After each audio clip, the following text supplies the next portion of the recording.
This program is brought to you by generous donations from the community and sponsored by Stifel Financial.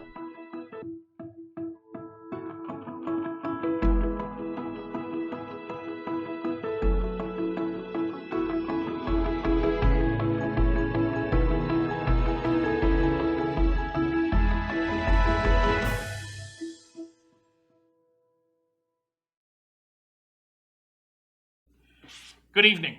I'm Jed Dixon, your host for tonight's episode of Nevada County Now. Keeping up with all that is happening in our community can be somewhat daunting, and even the most diligent person may miss several key items.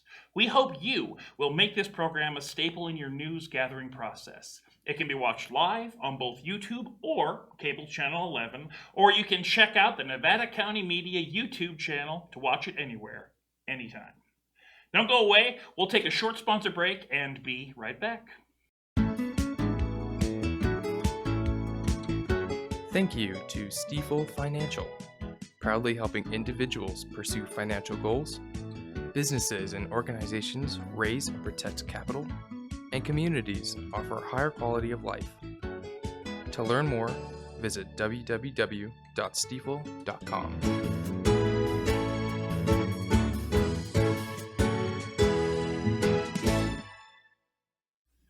In February, the Deer Creek Bridge project got underway. Last summer, the City Council approved a $7.6 million contract for the project. Underground utility work began, with demolition and replacement soon following. The project is expected to be completed by November. Local mason Ken Day is the man behind the beautiful masonry part of the work that we see. Ken has been doing masonry work since 1975. He enjoys the creativity that every project brings. He takes pride in his craft and considers each project a work of art, and it shows. The beautiful addition will add to the wonderful vibe that our area deserves. Both locals and tourists will enjoy this addition. Recently, Mary Jane Hunegard sat down with Heidi Hall to discuss the dreaded topic, fire insurance. In this first clip, they discuss the FAIR Plan and how it works. Let's give it a look.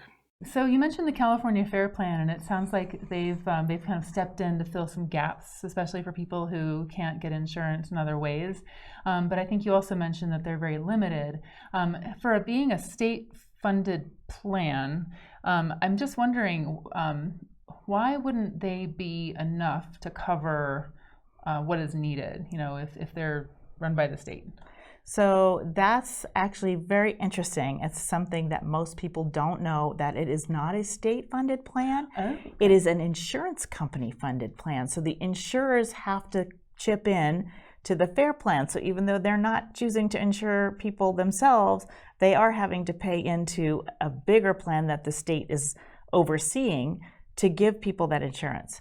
And what's interesting about that too is, there's a concern that if you overburden the FAIR Plan, you're not using the private market, which is what should be used right now for insurance, then that could bankrupt. If that bankrupts, and I asked Commissioner Lara that question, he goes back to the insurance companies and gets more money to fill the pot so that it can't bankrupt. Mm-hmm. So the insurance companies are beholden one way or another, but the commissioner is trying to make it work for everybody. So they have to keep the rates high enough that they can cover everybody. Gotcha. So the FAIR Plan, you can't just have a FAIR Plan. It's designed to go hand in hand with a market plan that then supplements what else is needed? That's what it's turning out to be. So Okay. it's designed to just give you the bare minimum, bare bones, and that's really not enough for most people. Understanding the FAIR Plan can be quite complex. In this next part of the discussion, Heidi shares her knowledge about the pricing and what we should expect in the coming months.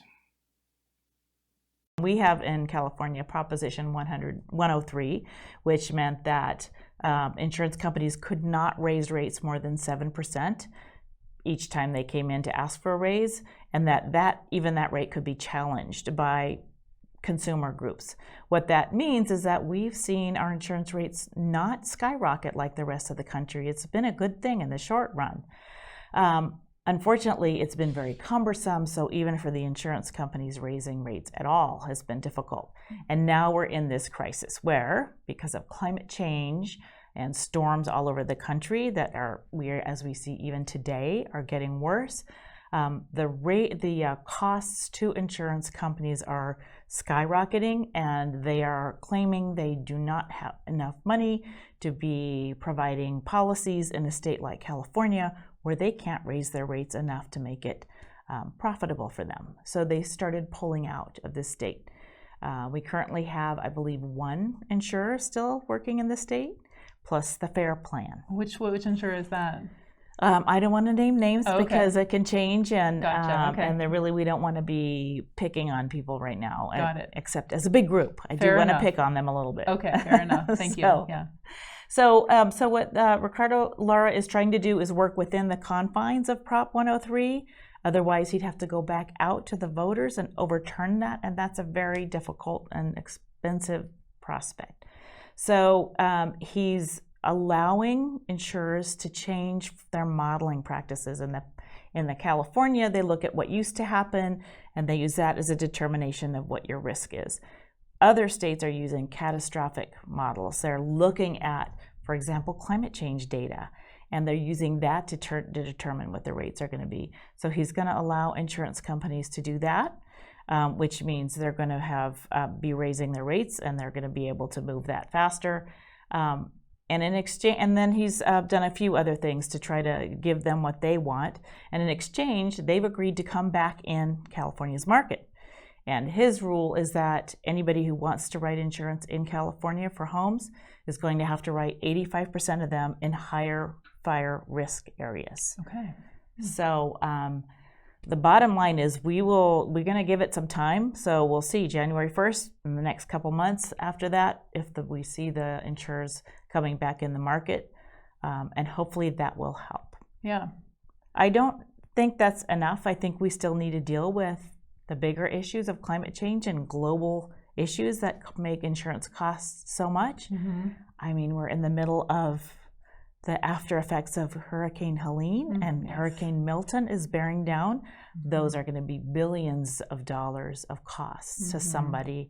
And if it's not the insurance companies, it's going to have to come from FEMA. Yeah. So it's a bigger issue, and we're also trying to tackle that as well. Get the states involved, get the federal government involved with the reinsurers, who are the ones doing the global insurance and backing the insurance companies, because their rates have been skyrocketing, and those are getting passed on to us as well. Fire insurance has affected pretty much every household in Nevada County. We will watch this story closely. Keeping e-waste or electronic waste out of our landfills is extremely important. E-waste is usually made using non-biodegradable materials, and as such can take thousands of years to decompose. When a piece of e-waste enters a landfill, the harsh chemicals and materials it is made with can leach into the soil. We as a community can do our part by taking advantage of the numerous e-waste events and free drop-offs. Electronic waste, or e-waste, recycling not only conserves valuable resources and reduces environmental pollution, but also promotes sustainable practices and a circular economy. Besides the advertised events and transfer station, did you know that e-waste can be taken to Staples? It is recommended to call or drop in and speak to an associate about what you can recycle with them. They also have an Earn Points program. That's Earn Points program for bringing in e-waste. You can also check out their website at the link below. GV was recently awarded a highly competitive grant of $16.3 million for the Wolf Creek Trail project. This is to create and construct a 1.8 mile trail through the heart of Grass Valley. The project approval process will be in 2025 and 26, design and clearing in 2026 and 27, and construction in 2028 and 29. Let's hear a bit more about this project. And so this project, as many of you know, is the Wolf Creek Trail.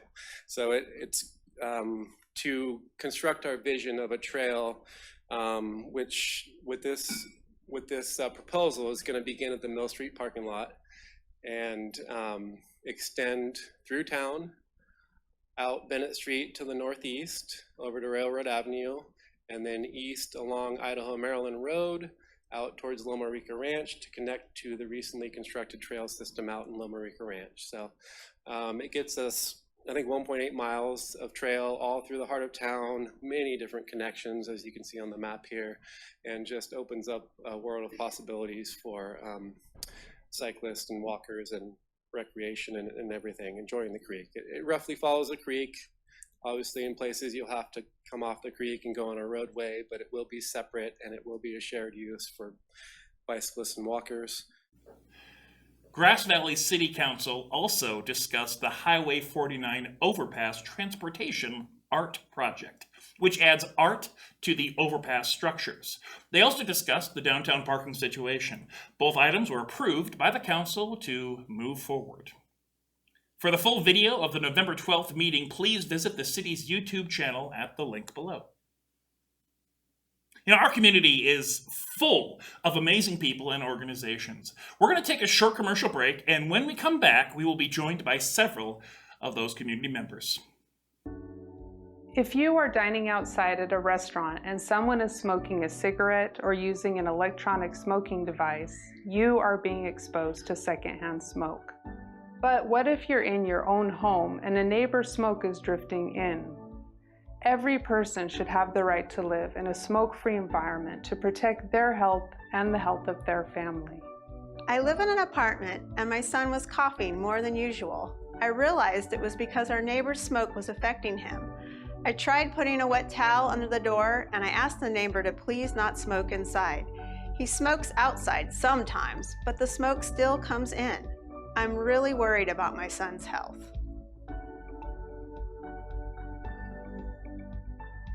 People in our community are facing this problem every day. Often the residents affected live in apartments, condos, or other multi-unit spaces. Many people are unaware that all secondhand smoke is dangerous. This includes smoke from vapes, hookahs, and cannabis too. Take action today to help protect some of our most vulnerable community members from the dangers of secondhand smoke. Let's make living smoke-free an option for all Nevada County residents. Go to smilenevadacounty.com to share your story, get involved, or to find ways to quit. The Nevada County Tobacco Prevention Program is here to help. Hi everyone, I am Lori Reddy, Recycling Education Representative for WM. Most of you recognize WM as your garbage, recycle, and yard waste collector, but sustainability is #1 for our company as we support local cleanup events, waste diversion efforts, and are currently upgrading the county's transfer station to support the organics program. Our businesses and residents of Nevada County are diverting waste at 49% compared to only 32% nationwide.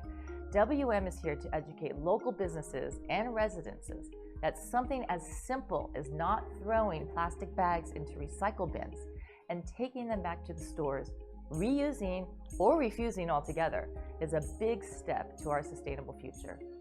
None of our residential plastics go overseas. It is 100% recycled within the United States. To keep up to date, visit nevadacounty.wm.com or on Facebook. Together, we'll make a significant impact. Let's create a greener future, one step at a time. I hope to meet you soon.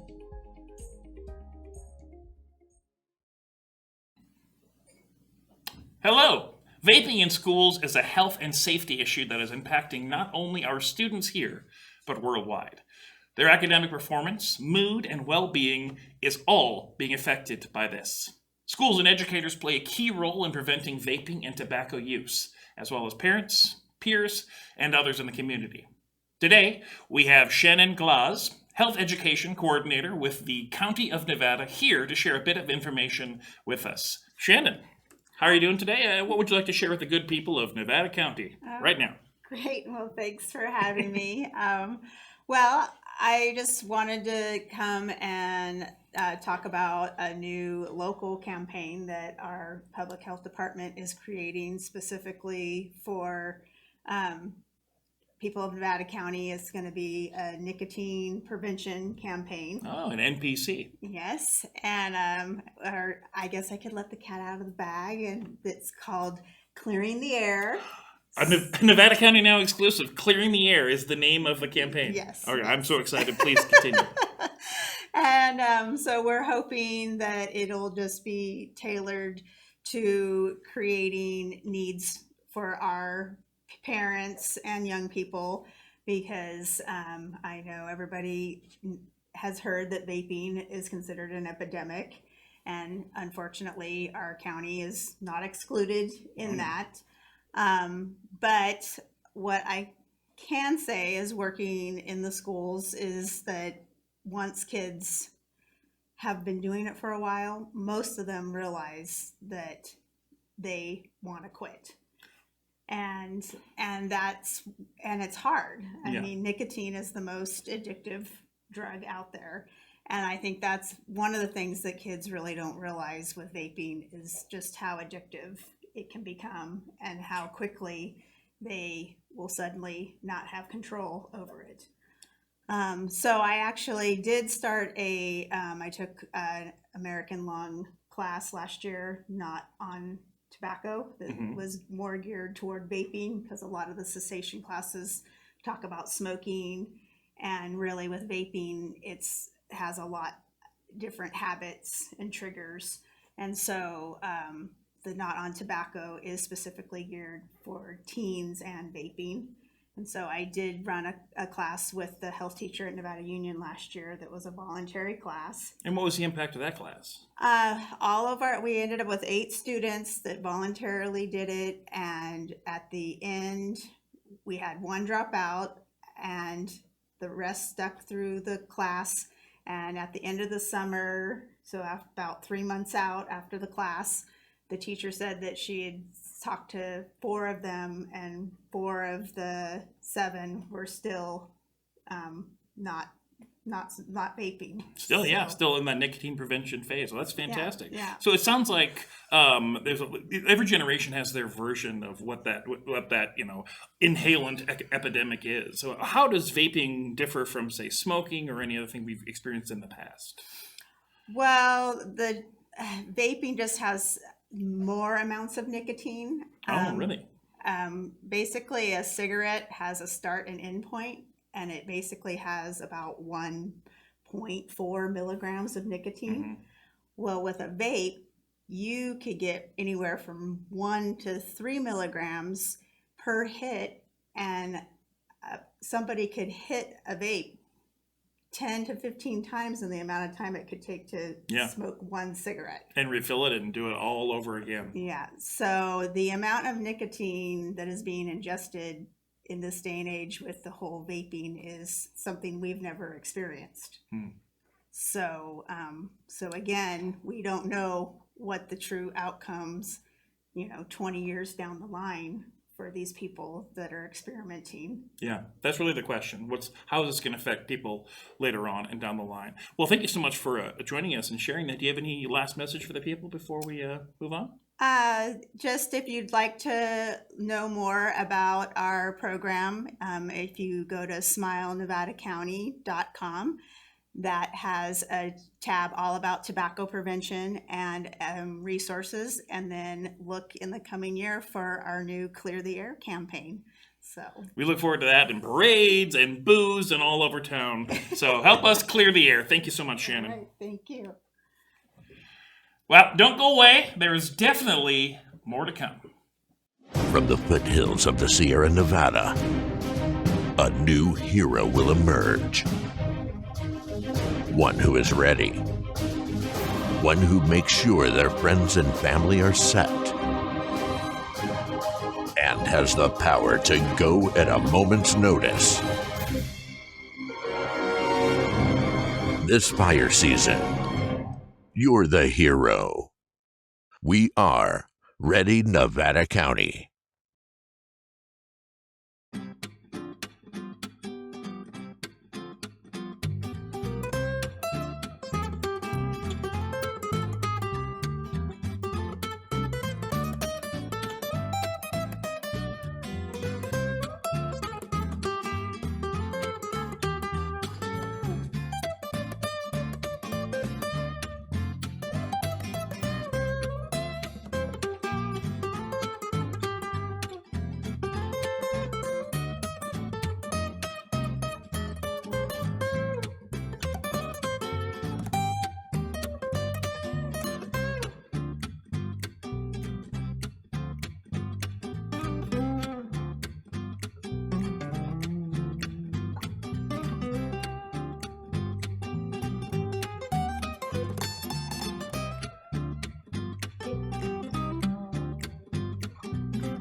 Our next guest is no stranger to performing arts. She can be found on the stage, in a classroom, and even in front of a camera. Today we're joined by Sarah Noah to discuss the arts at Bear River High School. Sarah, how are you? I'm great. I'm so glad to be here today. Thank you for having me. Oh, we're so glad to have you. So what's pressing matter? What are we here to discuss today? Well, we are at Bear River High School are putting together a full visual and performing arts performance coming up in December. Ooh. So it's a collaborative piece that we're doing with dance, drama, choir, band, and visual arts. Wow, sounds like quite an event. It's quite an event.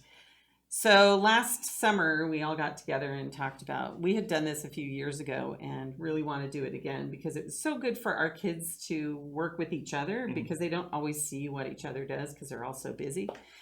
And so we all really love White Christmas, and we knew we couldn't do that musical. It's a little outside our purview. So we love the music of White Christmas, and there's some great numbers for dancing in that show. Absolutely. Classic. So we wrote a piece that is the same characters, but it's a reunion later. It's called the White Christmas at the Columbia Inn. So they're going to go back to the inn. We'll see some of the same characters and some new characters.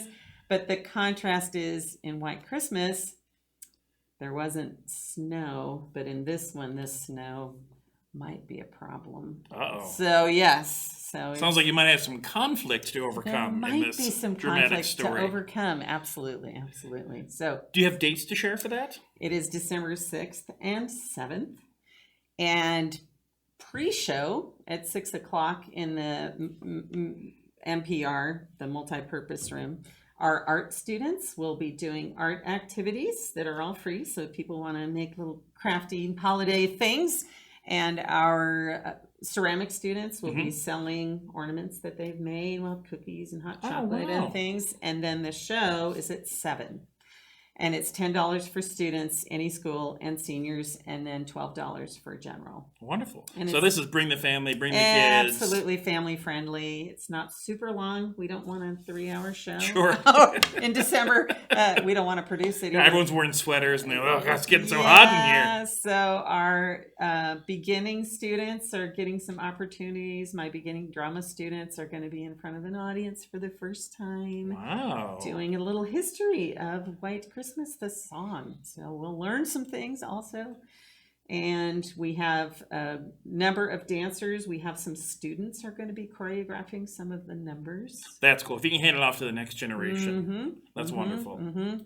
And our choir, Be Our Voices, and our band will be playing. And so this is a big change for us. We haven't done this before, but the music will be live for the dancers, which is new for both groups. New for their tempo too. Yes. They have to make sure they're right on beat. Yeah, absolutely. That's always a little hairy when you get the live music. So I'm looking forward to seeing how that works out for you. Yeah, we're looking forward to it too. So our new music teacher has done a lot of the arrangements. Ashley Petrie has done a lot of the arrangements, and our students and our dance teacher, Gabby Baldock, are doing some of the choreography. And then the tech is handled by all our tech students, run by Mike DeSico. So it's truly a collaborative effort on all our parts. And we're really looking forward to it. It should be a super fun event. Well, we appreciate all those teacher shout outs. They certainly make it go around. But it sounds like you have a lot of opportunity for the students to have a very hands-on approach to this performance on December 6th and 7th. Yes. Well, that sounds great. Is there anything else you want to let us know about the art scene at Bear River? Well, we are busy. We just closed our fall show called Adventure. It took place on a spaceship, and we had a lot of fun building a spaceship. A lot of tinfoil. Yes. Yeah, you called it. I thought so. We took apart old computers and put them on the set, and we had our construction students help us build things. Wow. So we really are working to be so much more collaborative with all our kids. We have our digital design students help design the programs and the posters. So we're really working to being much more collaborative in the things that we do. Yeah, and so much more relevant when they go into the world and choose a career that may be related to one of those things. Exactly. And before you know it, you're in front of a camera doing the news. You are. Look at that. Well, Sarah, that's wonderful. You got another minute here. Anything else you want to share with the people? Well, I just Any want to performances say, for you? Coming yes. Up? Well, not me personally, but we do have performances coming up at Bear River. Our dance performance, Lines in Motion, is student choreographed. There's 33 students choreographing 33 dances, 100 students. That's January 20, at the end of January 23, 24, 25. And then we have a music performance, March 7th. We have a brand new thing happening with music. Our music teacher has a class called Music Lab, and she has the first string group at Bear River High School. We have violins, viola, bass, and cello. And then our spring play is my version of The Tempest, Shakespeare's The Tempest, and that's April 2nd through 6th. We have a lot of stuff going on. We are very busy, but we're having a lot of fun. Wonderful. Well, thank you so much for letting us know all the amazing art that's happening at Bear River. No, thank you. Appreciate your time. Thank you for having me. You betcha. It is so important to give our young people many opportunities and to keep them engaged. The arts are a perfect outlet for this. More to come, so don't go away. Hi, I live in a state of hopefulness, not because life is easy, smooth, or without pain that at times has felt unbearable, but because life has shown me that hope hides in the darkest of corners. Life has also shown me time and time again that hope is constant. Spring comes, the bud opens, we see and get to feel the love that surrounds us all in this amazing community. Hope is always present. Sometimes we just need to look a little closer.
Our next guest will be talking about the importance of shopping local and what it does when we keep our dollars also local. Gil Matthew is with the Nevada County Economic Resource Council and has worn many hats. Gil, lay it on us. So the subject of shopping local is no big surprise to anyone that it's important to shop local. I look at it from a couple of standpoints. One is if we just measure the people who leave the county each day to go work in Placer County, Sacramento County, that represents something in the neighborhood of 10,000 trips per year. If those people spend $10 out there rather than spend $10 here, that's several $1 million a year. Now, so if they don't do that there, then they would spend that money here. So the second component of shopping local is once they spend that money here, it now multiplies 2 to 4 times within the community. So I buy a loaf of bread at the local bakery. They pay an employee. That employee goes to the theater people get paid. They go to the grocery store. And so that's the multiplication of those dollars. So anytime we can keep dollars from flowing out of the community, it's a huge benefit. Now, obviously, over the last 10 years or so, shopping online has taken a huge impact on shopping local. Especially after the pandemic. I mean, so many people. During the pandemic was just awful. Yeah. And there's not much way to write that. So we're working with a limited amount of possibilities to write that. Our local retail shops have been doing a very good job of trying to make the appeal high enough to use your dollars here rather than down the hill.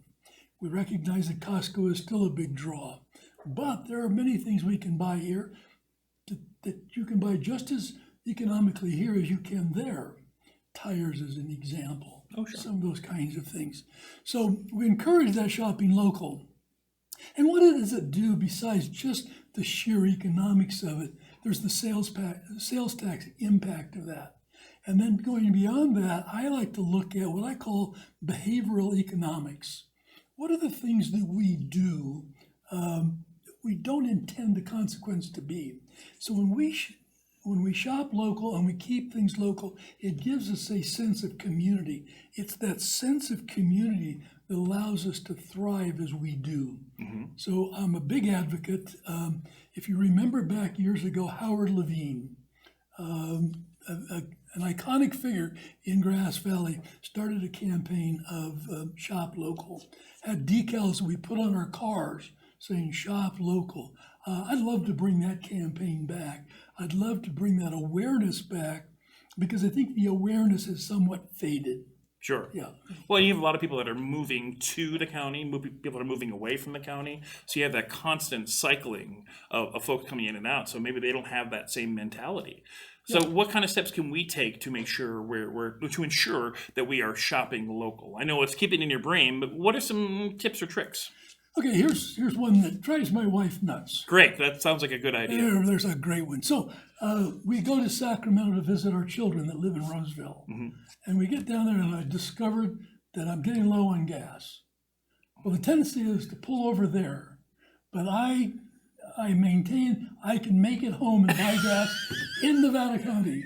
And I can't tell you how many times we've had that conversation about, I think you should just fill up now. We don't want to run out. I got this covered. I'll make it. Yeah. And then I get back here and I can buy my gas local.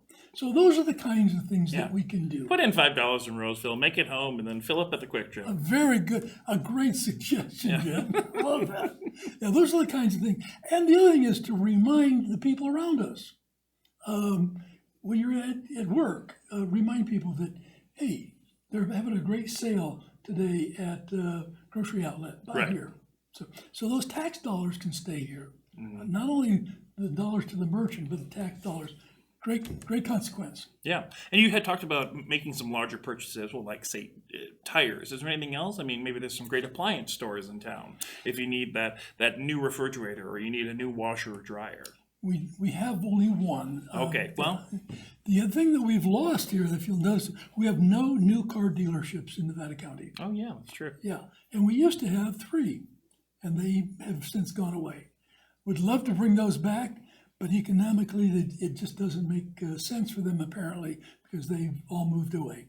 So it's going to be those 1,000 little purchases that we have. Try to keep them as local as you can. Yep. Make a difference. Keep the taxes in town. Exactly. Wonderful. Is there anything else you want to share with the people? Any other bit of your message? Well, I'm always the big advocate for Nevada County and the prosperity that we have here. We have a very prosperous community. Let's keep it prosperous by shopping local. I'm in. Thank you so much, Gil. Thank you very much. Appreciate you. Good to see you. You too. Now, don't go away. Larry Irwin from the Hospice Thrift Store will be joining us.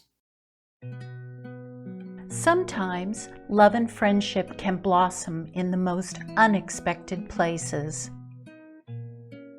Meet Frank and Vita. Both of their spouses passed away while on our service. They met while volunteering on the Hospice of the Foothills Board of Directors. Their journey wasn't easy, but they found comfort and support from the caring staff at Hospice of the Foothills. Today, Frank and Vita support Hospice of the Foothills through shopping and donating at our local thrift stores. By volunteering and being community ambassadors for our mission to provide compassionate end-of-life care for patients, families, and the community. Hospice of the Foothills, your community nonprofit hospice since 1979.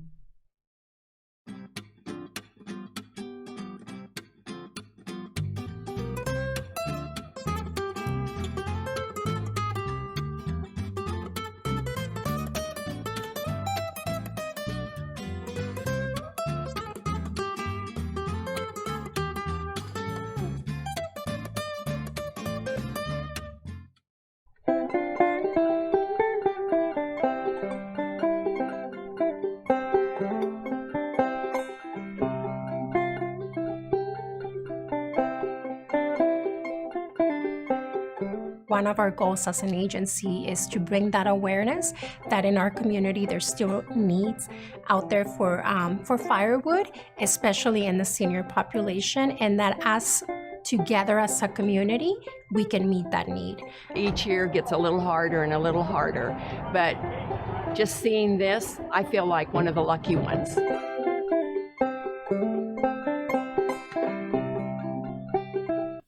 The history of thrift stores can be traced back to the 19th century and the Industrial Revolution.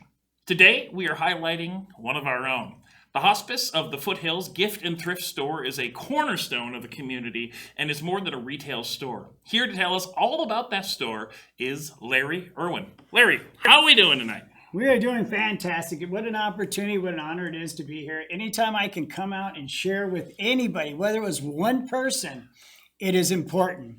Because what we're doing in this community is, we've taken this store, what we're doing in this store is something that I never ever would have imagined. You know, we know the proceeds go to support hospice and the cause of hospice, and we know the stories you hear out there of the job they do and how great the home care is.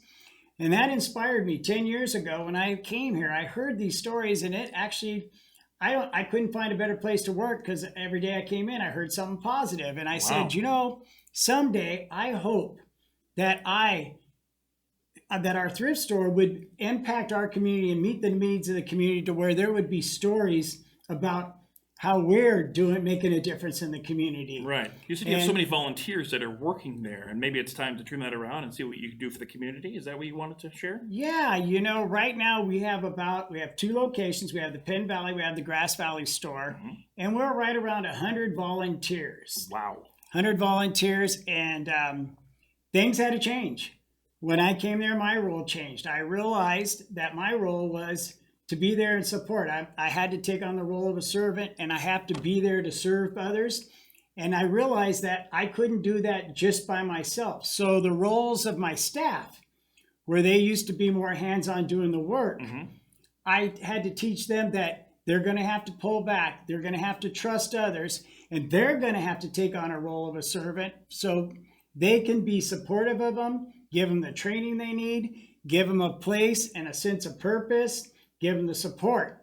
And that's what they've had to do. It's been tough because a lot of us, we have certain ways we want to do it. We don't think other people can do it maybe as good as we could, but with some hard work and just more practice. And I think when they came in and they saw the lives and the transformation of the lives and the volunteers, and it became a ripple effect for some volunteers. Some volunteers actually went out to their neighbors and started telling their neighbors about the opportunity they had to serve, and their neighbors got excited. So we had one volunteer who went out to her neighborhood and actually produced 5 new volunteers. Whoa, really paying it forward. Yes, paying it forward. And the main thing to be successful, I think, is you realize that we're here to support hospice. We're here to make a profit. But what I've taught my staff is anybody that walks through there, any donor, any volunteer, they're more important than anything that we carry in that store. So if I have a single parent, single dad come in and they're short on money and they're trying to get clothes for their kids or maybe toys, anything. Holiday season coming up, yeah. They don't have the money to get everything they put on the counter.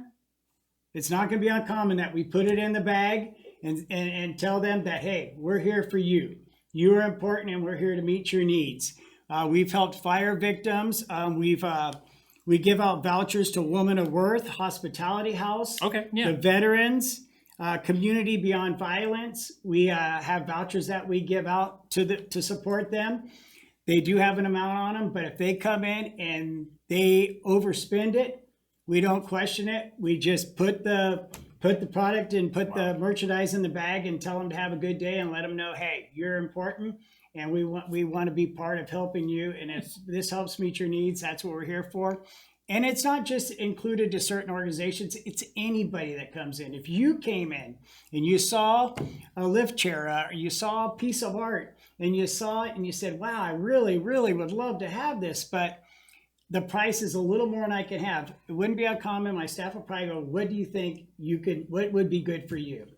And then we do pretty much 80, 90% of the time, we're going to take that offer because our customers, we're dependent upon our customers, we're dependent upon our volunteers, and we want to make sure without one of them, we wouldn't be successful. We could not stay in business. That's how it is. I need everybody that comes in. And some other things we do is we do give thank yous to donors. We give thank yous to customers when they leave. So when they come back, it gives them an opportunity to get 20% off their next purchase. We have our veterans and our seniors that we do every Wednesday, where they can come in and get a discount. We also realize the importance of the seniors in this community, and we've even stepped one step forward. We go to assisted living and independent living, and we've actually said, hey, if it works better for you, we will open our store on certain days before we open, and you can bring your people there, bring your vans and your buses. Oh, nice. And you can come and shop the store before it even opens. We give them a discount. We even offer free delivery, because sometimes if they were to buy a chair or a sofa, it's not going to go back on on the van or the bus. So we offer free delivery in those situations for them, because we want to have relationship with people now while they're alive. Now, would you be able to offer that to someone else who is, say, immunocompromised and they wouldn't want to be in a store with other people? Or do you have special times when folks like that can be there? Is that something you'd be open to? That is a goal of mine. I would like to work with other organizations, and that's something we have coming up, to where we have a great community and we have a lot of businesses, a lot of different organizations that make it great. Right. And that is something that we're looking to do. I would encourage anybody, if you're part of an organization or a business, to come in and talk to a staff. Talk to me. Would they be talking to you, or is there somebody else from the organization that they would be? Well, for that, I would say talk to me or one of my assistant managers, and we'll get together with them. And hey, if it's a local business and they want one day where they can have their employees and their family come in, we'll set up a day, give them VIP passes. We'll give them a discount for that day when they come in. I've even said, why not just have a private register where they can go and get a quick checkout while they're there? Sounds like you're moving and shaking and really supporting these local organizations with the vouchers and with opening up early and offering that. So if folks are interested in kind of building that partnership, go to another staff member there and just start talking. Absolutely. So what they can do. Wonderful. I would encourage that. So, is there anything else you would like to share with people? Oh, I could sit here all night with you. Well, unfortunately, we don't have all night, but you want to find the message. I just want to say I've been honored for these last 10 years. I look forward to the future. If anybody out there, if it's a school, because we do partner, I didn't say. We also, some of these volunteers consist of AIM, which are special needs. They come in with their coaches, and we have about 15, 20, and they come in and they're very important. The reason my store looks as good as it does at the time is because of them. Wonderful. We also work with Bittany Prep Internship, Nevada Union High School, Union Hill, Connecting Point, which is younger people 16 to 30. They don't always have a lot of job experience. So what we've committed to, and my staff, is that if they come in, we are going to teach them the business. We're going to help them have things that they can put on their resume, and actually even offer them reference letter, personal letter, whatever works. And then we also work community service and reemployability. Are people who are recovering from an injury, can't work right now. I will meet anybody's need. If you can only sit, if you don't speak English, I've taken them in, and they are all part of the family. Well, it sounds like you got a whole list of people that we can certainly help and support with. But we're going to have you come back next time and let us know all about that. I would be happy. Thank you so much, Larry. Pleasure. Thank you, guys. Thank you, community. You bet.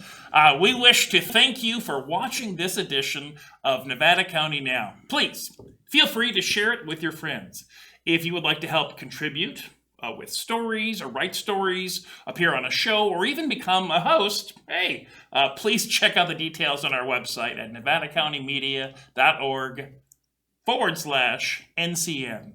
This program is local news and information brought to you by locals. Remember to stay safe, take care of each other, and get out there and explore all this community has to offer.